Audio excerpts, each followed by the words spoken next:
আন্দোলনকে সামনে রেখে এত বড় একটা ঘটনা ঘটলো, এই যাবতীয় বিষয়টি কোথা থেকে উৎপত্তি হলো, কিভাবে ঘটলো, কেনই বা সেটাকে নিয়ন্ত্রণ করা গেল না, প্রশাসনের ভূমিকা আদৌ সদর্থক ছিল কিনা, এই যাবতীয় বিষয়টি নিয়ে এই এলাকার ভূমিপুত্র সমাজসেবক সমাজকর্মী আলাউদ্দিন আনসারী যে একসঙ্গে থাকতেন এতদিন ধরে, সেই যে একসঙ্গে ভ্রাতৃত্ব, এই নষ্ট হওয়ার পেছনে দায়ী কে, কি মনে হয়? এই জন্যে ধুলিয়ান থানার ওসি এবং বিজেপি এবং আরএসএস এর ষড়যন্ত্রকারী যারা আরএসএস লোক তারাই। ওসি যে ভূমিকা পালন করার দরকার ছিল সেটা করেনি, মানে সেটা দেখা যায়। এই জন্য এখানে বুঝতে পারি যে ওসির ভূমিকা এখানে তার পরিষ্কার নয়, যে বাইরের আশ্রিত যে র্যাপের ড্রেস পরে যেভাবে ধুলিয়ানে অরাজকতা চালিয়েছে এবং লোকজনের উপরে ক্ষতি করেছে, গুলি চালিয়েছে, এই জন্য প্রশাসন সরাসরি দায়ী আমি মনে করছি। ওয়াকফ আন্দোলনের জেরে অগ্নিগর্ভ পরিস্থিতি তৈরি হয় শামশেরগঞ্জের সুতি, ধুলিয়ান সহ একাধিক এলাকায়। প্রাণ ভয়ে ভিটে মাটি ছেড়েছেন অনেকেই। এই পরিস্থিতির জন্য দায়ী শামশেরগঞ্জ থানার ওসি। প্রশাসনের ইন্ধনেই উভয় সম্প্রদায়ের বিভাজন নষ্ট হয়েছে। ওসির সঙ্গে বিজেপি আরএসএস ষড়যন্ত্রকারীরা জড়িত। সিএনএর মুখোমুখি হয়ে এমনই বিস্ফোরক অভিযোগ তুলে ওসির বরখাস্তের দাবি জানিয়েছেন ধুলিয়ানের সমাজসেবী আলাউদ্দিন আনসারী। যারা এই প্রশাসনের ক্ষমতায় থেকে ভুল করবে তাদের বরখাস্ত সাসপেন্ড বা ট্রান্সফার নয়, তাদেরকে বরখাস্ত করে আইনগত কঠোর শাস্তি ওই সমস্ত অফিসারদের হোক। হ্যাঁ, ওসিরও সাসপেন্ড চাইছে এবং আইনগত কঠোর শাস্তি। তাহলে এই ঘটনার সঙ্গে ওসি সরাসরি জড়িত। গোটা ঘটনার জন্য প্রশাসনের ভূমিকায় ক্ষোভ উগরে দিয়ে তিনি বলেন, ওয়াকফ সংশোধনী আইনের বাতিলের দাবিতে সাধারণ মানুষ যে রাস্তায় নেমেছিল তা কোনো ব্যানারের ছত্রছায়ায় নয়, স্বতঃস্ফূর্তভাবেই তারা রাস্তায় নেমেছিল। তাদের সঙ্গে মিশে গিয়েই ভাঙচুর, লুটপাট চালিয়েছে বেশ কিছু দুষ্কৃতী। সেই সকল দুষ্কৃতীদের চিহ্নিত করুক প্রশাসন। ধুলিয়ানের মানুষ আজ ভীত সন্ত্রস্ত। তারা ধুলিয়ানা আম পাবলিক জনসাধারণ, তারা কোনো ব্যানার ছিল না, তারা কোনো সংগঠনের নেতৃত্ব দিয়ে তারা নামেনি। যাদেরকে এই বিভিন্ন ফুটেজে দেখা যাচ্ছে, বাচ্চা বাচ্চা ছেলে কয়েকজন যারা লুটপাট করছে, এরকম ভিডিও, এরা কারা? এরা সমাজের দুষ্কৃতকারী যারা দোকানপাট লুটপাট করেছে। মানে সেই মিছিলে কিছু দুষ্কৃতিও ভিড়ে গেছিল, দুষ্কৃতকারী ভিড়ে গেছে, যেমন লুটপাট হয়েছে দুষ্কৃতকারী করেছে।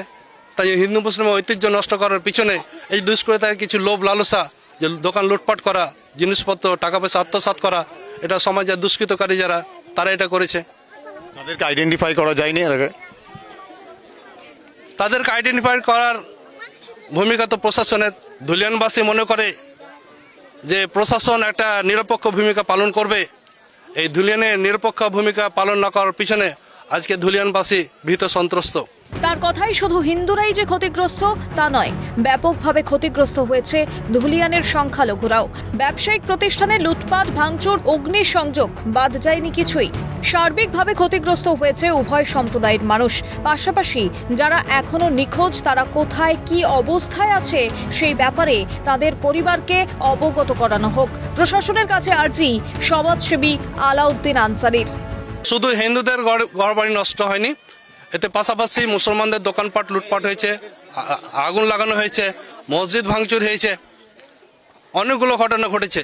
শুধু এটা হিন্দুদের দোকান লুটপাট হয়নি, হিন্দু মুসলিম উভয়েরই এটা দোকান লুটপাট হয়েছে। সার্বিকভাবে দুই সম্প্রদায়ের মানুষই ক্ষতিগ্রস্ত হয়েছে। দুই সম্প্রদায়ের মানুষই ক্ষতিগ্রস্ত হয়েছে। আপনার কাছে আবেদন রাখছি এবং রাজ্য সরকারের কাছে, যারা ইতিমধ্যে বাইরের দুষ্কৃতকারীদের দ্বারাই ধুলিয়ানের মানুষ আক্রান্ত হয়েছে এবং গোপনে যাদেরকে উঠানো হয়েছে রাতের অন্ধকারে, তারা কোথায় আছে, কিভাবে আছে, তাদের গার্জেনদেরকে প্রশাসনের তরফ থেকে অবগতি করা হোক এবং তারা তাদের ছেলে মেয়েদেরকে যারা বাড়িতে ফিরে পায় এই ব্যবস্থাটা যাতে প্রশাসন করে। তিনি আরো বলেন, সাধারণ মানুষের ওয়াকফ সম্পর্কে কোনো ধারণা নেই। সাধারণ মানুষ মনে করে ওয়াকফ সম্পত্তি বিজেপি আত্মসাৎ করতে চায়। এই ক্ষেত্রে ইমামদের ভূমিকাও প্রশ্নের মুখে। ওয়াকফ সম্পর্কে সচেতন করা তাদের উচিত ছিল। সম্যক ধারণা না থাকার কারণেই এই অশান্তি। মানুষ যারা, তারা ধর্ম সম্পর্কে সঠিক যেমন ধারণা নেই, তেমনি ওয়াকফ সম্পত্তি এটা সাধারণ মানুষ এটা মনে করে যেটা মুসলমানদের ওয়াকফ সম্পত্তি।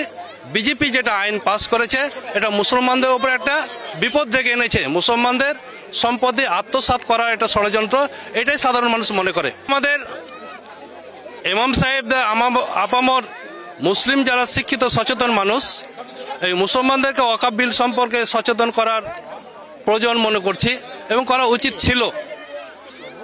যে কারণে আজকে কিছু মানুষ ওয়াকাফের বিল, ওয়াকাফের যে আন্দোলন, ওয়াকাফ সম্পত্তির ভুল পথে যাচ্ছে। সমাজে যারা কর্ণধার, আলেমে দিন, সমাজে যারা ধারক এবং বাহক, যারা সমাজকে পরিচালনা করে, তাদের এটা মুসলিম সমাজকে সচেতন করার প্রয়োজন। পশ্চিমবাংলার মুখ্যমন্ত্রী ওয়াকাফ সম্পত্তির বিষয়ে একটা সুদৃঢ় ভালো পদক্ষেপ নেবেন।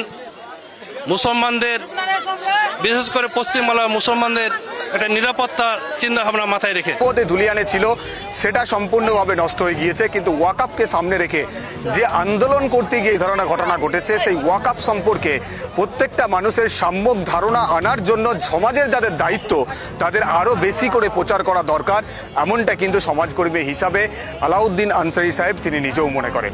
ক্যামেরায় জনি মন্ডলের সঙ্গে মফিজুল ইসলাম, ক্যালকাটা নিউজ, ধুলিয়ান।